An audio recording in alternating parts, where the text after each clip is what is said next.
പ്രിയപ്പെട്ട സഹോദരി സഹോദരന്മാരെ, ഞങ്ങൾ നിങ്ങൾക്കായി ഒരു സദ്വാർത്തയുമായിട്ടാണ് വന്നിട്ടുള്ളത്. 2025 ജനുവരി 1 മുതൽ 365 തലക്കെട്ടുകൾ ഉൾപ്പെടുത്തിക്കൊണ്ടുള്ള വർഷം മുഴുവൻ പ്രാർത്ഥിച്ച് ധ്യാനിക്കാനുള്ള വചനങ്ങൾ ഞങ്ങൾ പങ്കുവയ്ക്കുന്നു. എല്ലാ ദിവസവും ഞങ്ങൾ ഒരു തലക്കെട്ടും അതുമായി ബന്ധപ്പെട്ട വചനങ്ങളും അയച്ചു തരുന്നതായിരിക്കും. വചനങ്ങൾ കേട്ട് ധ്യാനിച്ച് അനുഗ്രഹം പ്രാപിക്കാൻ ഞാൻ നിങ്ങളെ പ്രോത്സാഹിപ്പിക്കുകയാണ്. ദയവായി സബ്സ്ക്രൈബ് ചെയ്യുകയും നിങ്ങളുടെ കൂട്ടുകാരുമായി പങ്കുവയ്ക്കുകയും ചെയ്യുക. നന്ദി.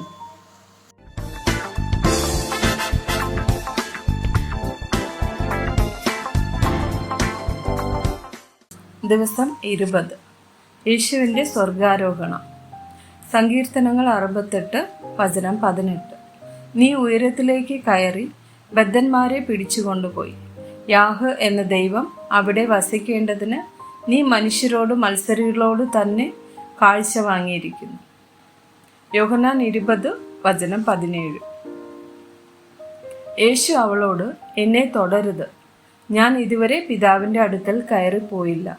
എങ്കിലും നീ എൻ്റെ സഹോദരന്മാരുടെ അടുക്കൽ ചെന്ന് എൻ്റെ പിതാവും നിങ്ങളുടെ പിതാവും എൻ്റെ ദൈവവും നിങ്ങളുടെ ദൈവവുമായവൻ്റെ അടുക്കൽ ഞാൻ കയറിപ്പോകുന്നു എന്ന് അവരോട് പറയുക എന്ന് പറഞ്ഞു.